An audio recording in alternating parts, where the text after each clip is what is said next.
शुक्रिया आपका बहुत।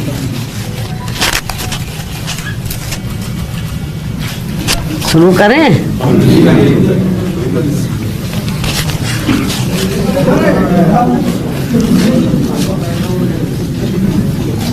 सबसे पहले आज मैं अपने जन्मदिन के मौके पर आप सभी मीडिया बंधुओं को वे आपके माध्यम से पूरे देशवासियों को तथा बीएसपी के सभी छोटे बड़े पदाधिकारियों कार्यकर्ताओं एवं अपने शुभचिंतकों को भी नववर्ष सन 2024 की हार्दिक बधाई एवं शुभकामनाएं देती हूँ।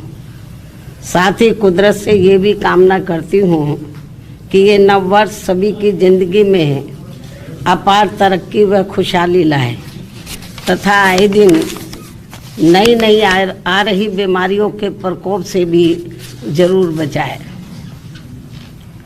वैसे मेरे जन्मदिन को लेकर आप लोग ये अवगत हैं कि नव वर्ष के पहले महीने में ही अर्थात आज के ही दिन दिनांक 15 जनवरी को पूरे देश भर में बीएसपी पार्टी व मूवमेंट से किसी न किसी रूप में जुड़े लोग मेरा जन्मदिन विशेषकर जन कल्याणकारी दिवस के रूप में ही मनाते हैं और वे इस वर्ष आज भी उसी मिशनरी भावना व सोच के तहत ही मेरा जन्मदिन मना रहे हैं। पूरे देश भर में मेरा जन्मदिन मना रहे हैं। उसके लिए मैं उन सभी लोगों का व अपने शुभ चिंतकों का भी हार्दिक दिल से आभार प्रकट करती हूँ। हालांकि इस मामले में मैं ये भी कहना चाहूँगी कि हमने यूपी में अपनी पार्टी के नेतृत्व में 4 बार रही सरकार के दौरान यहाँ सर्वजन हिताय व सर्वजन सुखाय के लिए और उसमें भी खासकर दलितों, आदिवासियों, अति पिछड़े वर्गों, मुस्लिम व अन्य धार्मिक अल्पसंख्यकों के साथ साथ गरीबों, मजदूरों, बेरोजगारों, छात्रों, युवाओं, महिलाओं, व्यापारियों, कर्मचारियों, किसानों व अन्य मेहनतकश लोगों के हित एवं कल्याण के लिए भी अनेकों अति महत्वपूर्ण जन कल्याणकारी योजनाएं शुरू की हैं, जिनके अब देश में दूसरी पार्टियों की सरकारें नकल करके व नाम एवं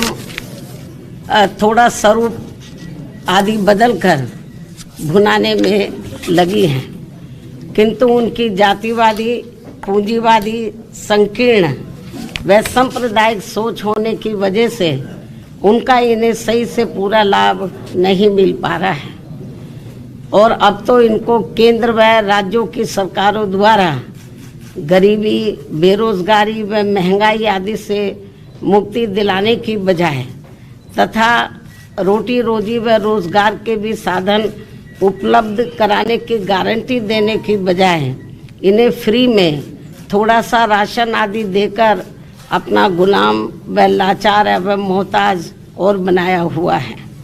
जबकि हमने यहाँ यूपी में अपनी पार्टी के नेतृत्व में 4 बार रही सरकार के दौरान इन लोगों को वर्तमान सरकारों की तरह अपना गुलाम व लाचार एवं मोहताज न बनाकर बल्कि इन्हें बड़ी तादाद में सरकारी एवं गैर सरकारी क्षेत्रों में रोटी रोजी एवं रोजगार आदि के साधन उपलब्ध करा के व इनकी गारंटी देकर काफ़ी हद तक इनको अपने पैरों पर खड़ा भी किया है।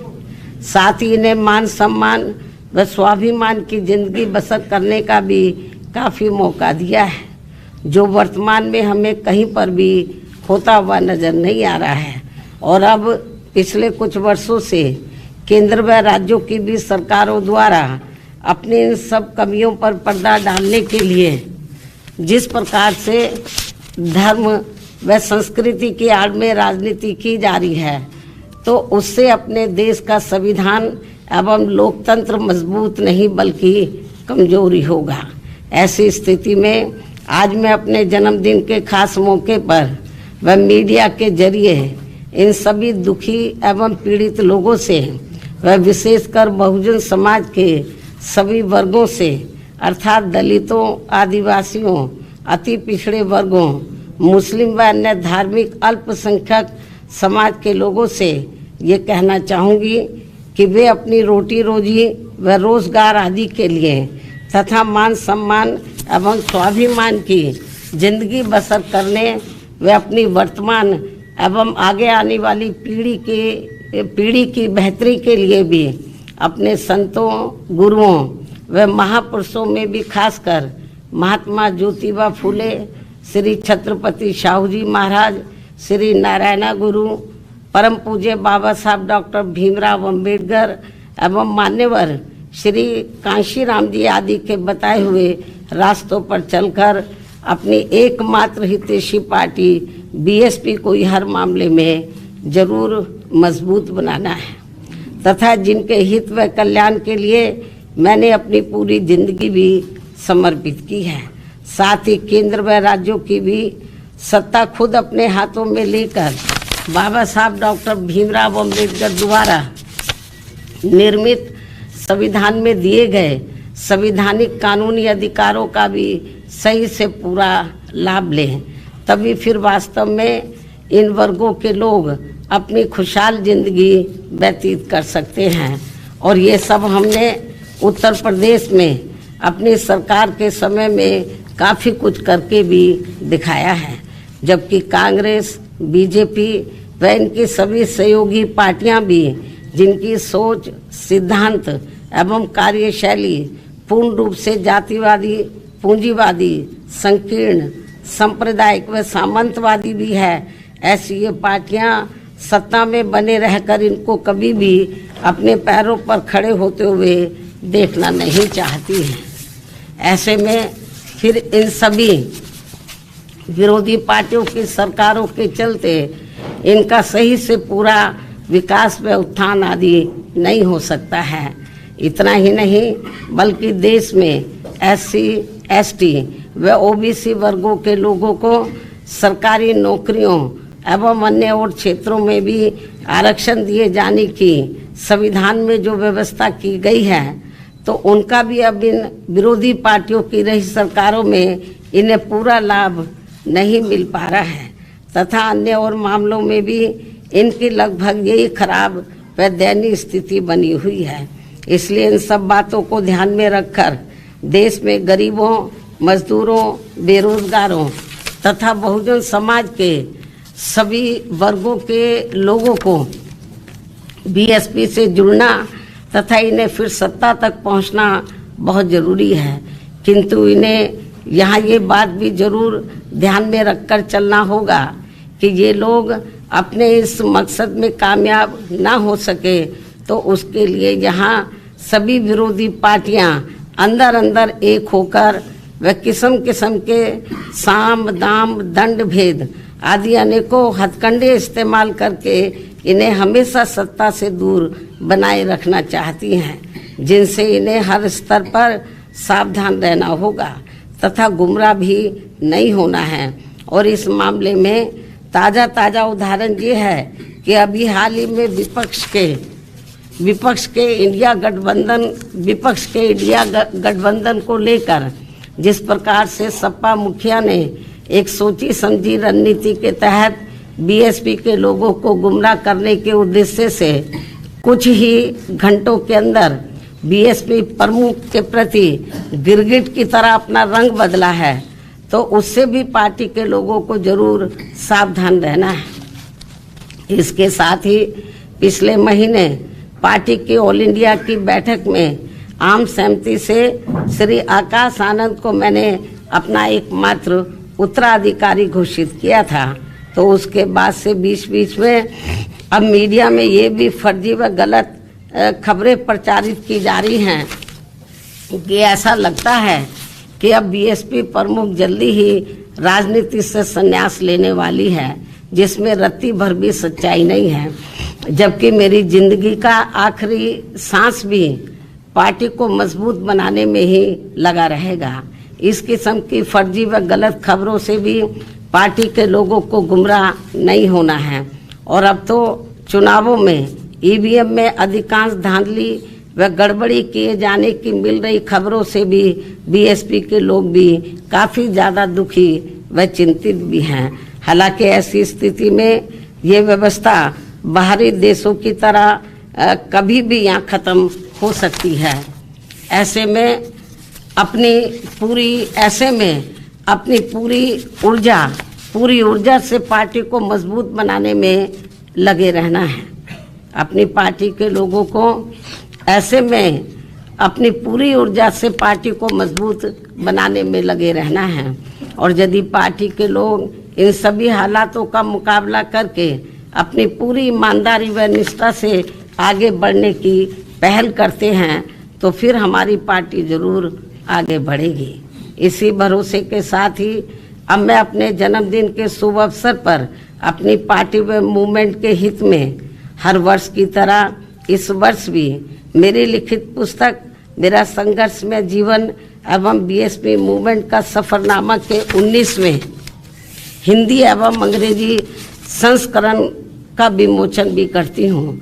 और ये पुस्तक खासकर वर्तमान युवा पीढ़ी व पार्टी में नए जुड़े लोगों के साथ साथ आगे आने वाली पीढ़ी के लिए भी उनका एक उज्जवल एवं बेहतरीन मार्गदर्शक बनने का काम करेगी, जिसे मैं हर वर्ष इस पुस्तक के जरिए आज के ही दिन अपने लोगों को ये खास तोहफा भी देती हूँ। और अब मैं इस अति महत्वपूर्ण पुस्तक का विमोचन करने से पहले पार्टी के लोगों से ये भी अनुरोध करती हूँ कि अब देश में लोकसभा के आम चुनाव होने का भी समय बहुत कम ही रह गया है। और यदि इस चुनाव में पार्टी के लोग मेरे दिशा निर्देशों के मुताबिक चलकर व रात दिन कड़ी मेहनत करके अपनी पार्टी का बेहतर रिजल्ट ले आते हैं, तो फिर यही इनका इस वर्ष मेरे जन्मदिन का खास तोहफा भी होगा। वैसे मुझे पूरी उम्मीद है कि पार्टी के सभी लोग अपने तन मन धन की पूरी ऊर्जा, शक्ति, एकजुटता तथा आपसी भाईचारे के साथ मिलकर लोकसभा का ये आम चुनाव पूरी दमदारी के साथ ही लड़ेंगे और केंद्र की सत्ता में अपनी प्रभावी भागीदारी भी सुनिश्चित करेंगे। इसके साथ ही इस चुनाव को लेकर यहाँ मैं ये बात भी फिर से स्पष्ट कर देना चाहती हूँ कि हमारी पार्टी देश में जल्दी ही घोषित होने वाले लोकसभा के ये आम चुनाव यहाँ गरीबों एवं उपेक्षित वर्गों में से विशेषकर दलितों, आदिवासियों, अति पिछड़े वर्गों, मुस्लिम व अन्य धार्मिक अल्पसंख्यक समाज के लोगों के बलबूते पर ही पूरी तैयारी व दमदारी के साथ अकेले ही लड़ेगी। और इन्हीं के बलबूते पर ही हमने सन 2007 में यहाँ आबादी के हिसाब से देश के सबसे बड़े प्रदेश उत्तर प्रदेश में अकेले ही चुनाव लड़कर फिर अपनी पार्टी की पूर्ण बहुमत की सरकार भी बनाई थी।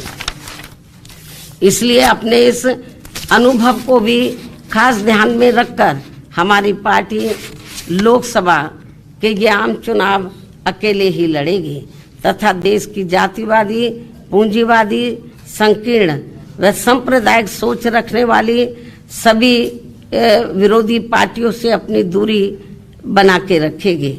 अर्थात हमारी पार्टी यहाँ किसी भी गठबंधन व पार्टी के साथ मिलकर ये चुनाव नहीं लड़ेगी। इसके साथ ही यदि ये चुनाव सन 2007 में यूपी विधानसभा के हुए आम चुनाव की तरह फ्री एंड फेयर होता है, जिसमें उस समय ईवीएम में कोई भी धांधली व गड़बड़ी आदि नहीं की गई थी, तो फिर इस बार हमारी पार्टी लोकसभा के आम चुनाव अकेले ही लड़कर अपना बेहतर रिजल्ट जरूर लाएगी। यहाँ मैं ये भी कहना चाहूँगी कि हमारी पार्टी गठबंधन न करके अकेले ही चुनाव इसलिए लड़ती है क्योंकि इस पार्टी का सर्वोच्च नेतृत्व एक दलित के हाथ में है, जिनके प्रति अधिकांश पार्टियों की जातिवादी मानसिकता अभी तक भी नहीं बदली है।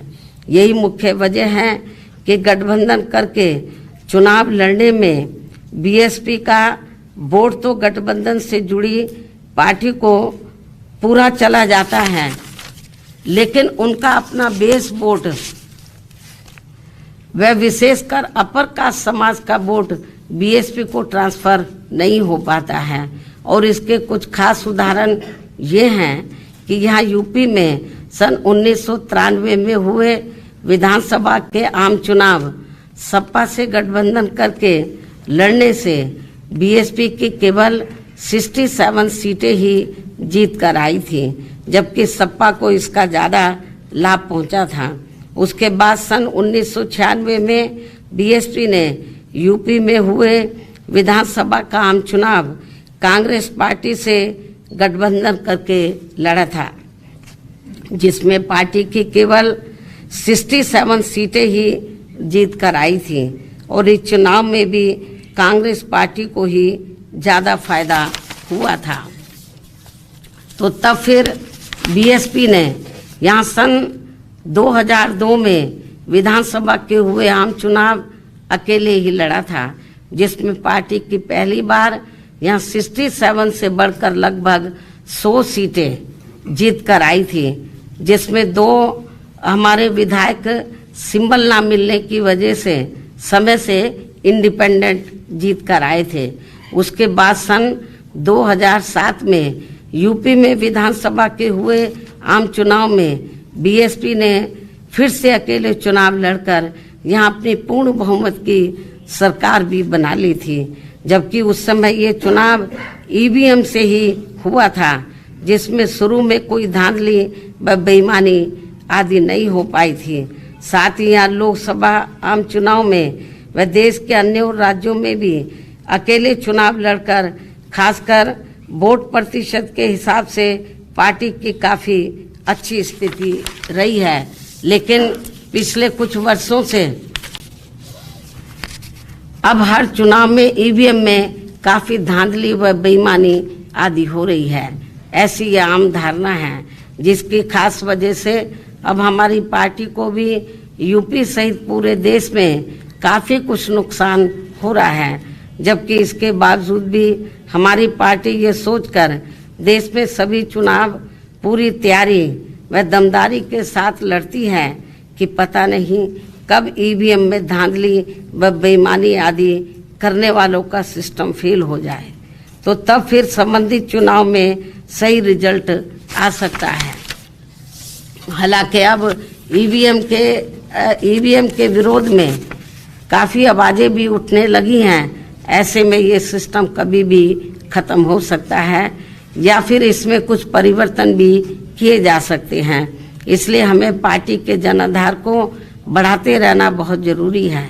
हमारी पार्टी के लोगों को अपनी पार्टी के जनाधार को बढ़ाते रहना बहुत ज़रूरी है। साथ ही गठबंधन को लेकर खासकर मैं गठबंधन के बारे में बताना चाहती हूँ। साथ ही गठबंधन को लेकर पार्टी का ये भी मानना है कि इस मामले में अभी तक का अधिकांश अनुभव यही रहा है कि गठबंधन करके चुनाव लड़ने से हमारी पार्टी को फायदा कम व नुकसान ज़्यादा होता है तथा इससे पार्टी का वोट प्रतिशत भी कम हो जाता है और फिर बीएसपी से गठबंधन करने वाली पार्टी को पूरा फायदा पहुंच जाता है। यही मुख्य वजह है कि देश में अधिकांश पार्टियां बीएसपी से गठबंधन करके चुनाव लड़ना चाहती हैं, जबकि हमें बीएसपी के हित को भी देखना बहुत ज़रूरी है, जिसे मद्देनजर रखते हुए अब बीएसपी के लिए पार्टी व मूवमेंट के हित में अकेले ही चुनाव लड़ना ज़्यादा बेहतर होगा। लेकिन अब किसी भी चुनाव के बाद हमारी पार्टी खासकर कमज़ोर एवं उपेक्षित वर्गों के हितों में केंद्र व राज्यों की सही बनी सरकारों में व उनकी ज़रूरत को ध्यान में रखकर अपनी उचित भागीदारी के आधार पर शामिल भी हो सकती है। लेकिन चुनाव मिलकर नहीं लड़ेगी, चुनाव के बाद का मैं आपको बता रही हूँ, क्योंकि ऐसे में अब पूर्व की तरह पार्टी बाहर से फ्री में समर्थन देने वाली नहीं, ताकि अपने लोगों के हितों में कुछ जरूरी कार्य होते रहे।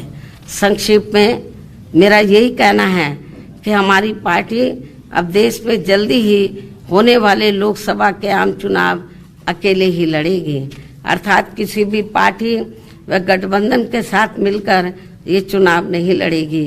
इन्हीं जरूरी बातों के साथ ही अब मैं अपनी पुस्तक का विमोचन करती हूँ।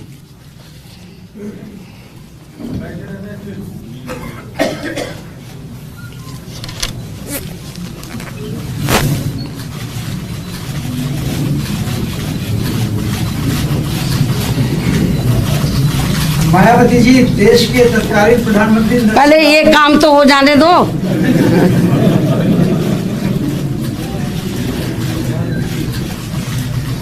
देश के तत्कालीन प्रधानमंत्री नरसिंह राव ने आपको कहा था कि आप भारतीय लोकतंत्र का चमत्कार हैं।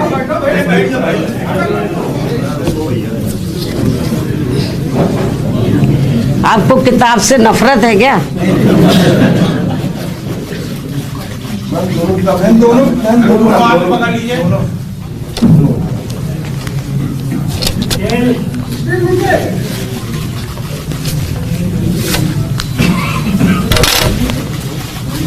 इधर थोड़ा हाथ कर लीजिए, चेहरा आपका नहीं आ रहा है।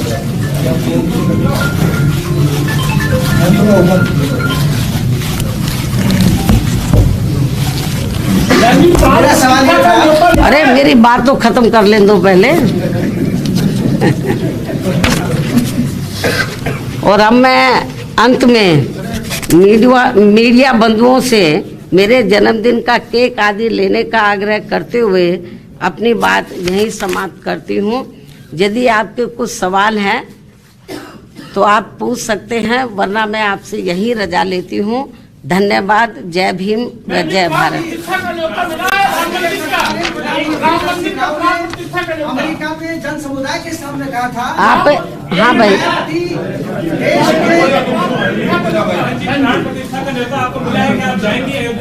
आप एक ही सवाल पूछ लो पहले।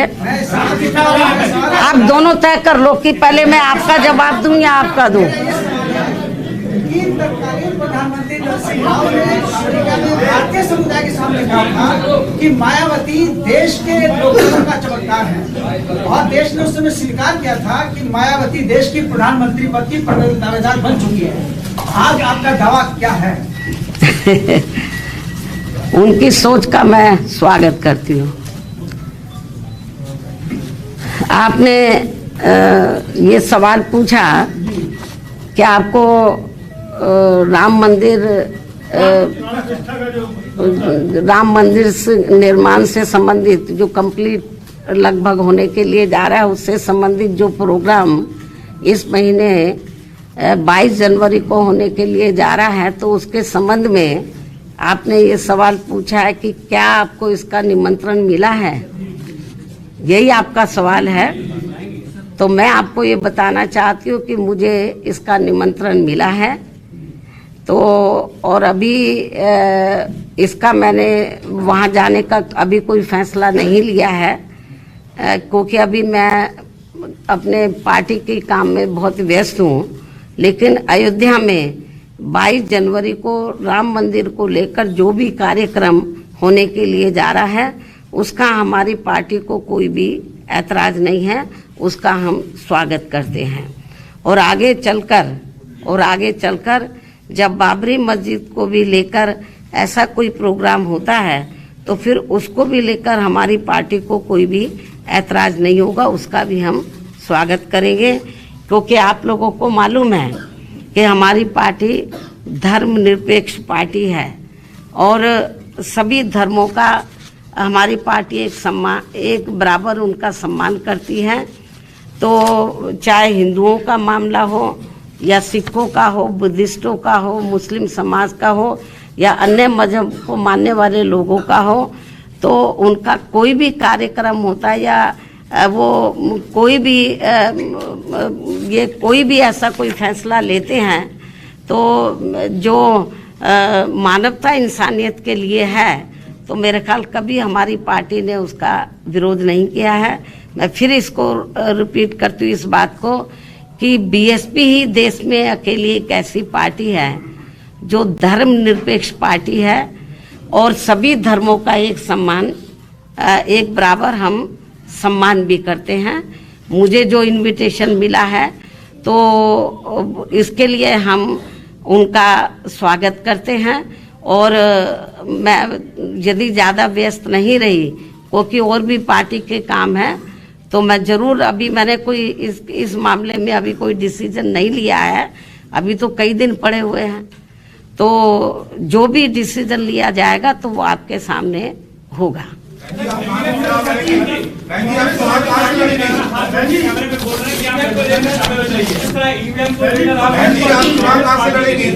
हाथ जोड़ के बोल रहे हैं कि आप गठबंधन में शामिल हो जाइए, या कांग्रेस पार्टी ने आपको औपचारिक कुछ निमंत्रण दिया है कि आप शामिल होइए प्लीज? नहीं, क्या कहना चाहते हैं हम? कांग्रेस पार्टी के जो नेता है, पूर्व नेता है, मौजूदा नेता है, वो सब कैमरे के सामने हाथ जोड़ के बोल रहे हैं कि बहन जी आप हमारे गठबंधन में शामिल हो जाइए। तो क्या कोई औपचारिक बातचीत हुई आपसे? मेरे ख्याल आपको ज्यादा मालूम होगा। अच्छा बहन जी, आप चुनाव कहां से लड़ेंगे? आप हमेशा अभी इलेक्शन अनाउंस नहीं हुआ है। आप हमेशा आपका रुख रहता है, इसको लेकर सड़कों पे कब उतरेंगे, कब तक इसका विरोध दर्ज करेंगे? जरूरी है सड़कों पे उतरना, काम करने के अपने तौर तरीके होते हैं, हर पार्टी के अपने तौर तरीके होते हैं। कांग्रेस का अपना तौर तरीका अलग है, बीजेपी का अपना है, हमारी पार्टी का अपना अलग तौर तरीका। हमारी पार्टी एक कैडर बेस्ड पार्टी है।